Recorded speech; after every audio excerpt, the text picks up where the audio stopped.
अब कोई भव्य मंत्र या दैवीय हस्तक्षेप नहीं, बस दो आत्माएं एक साथ सद्भाव में।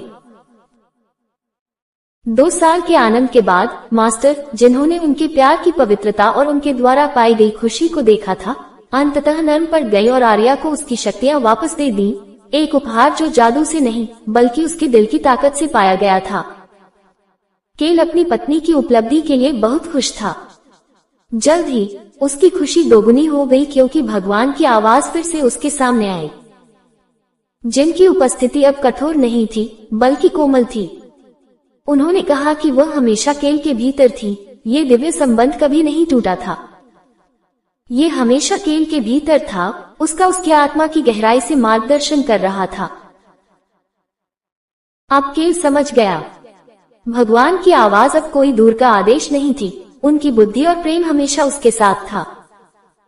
अब उसे इसे सुनने की जरूरत नहीं थी क्योंकि वह इसे अपने भीतर महसूस कर सकता था। अपनी शक्तियों को पुनः प्राप्त करने के बाद वे पहले से कहीं अधिक मजबूत और एकजुट होकर एक साथ खड़े हो गए।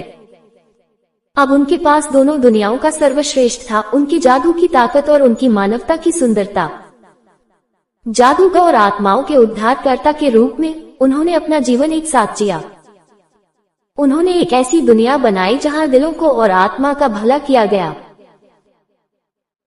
उनका प्यार मानवीय संबंध की शक्ति और आगे आने वाले जादू का प्रमाण बन गया था।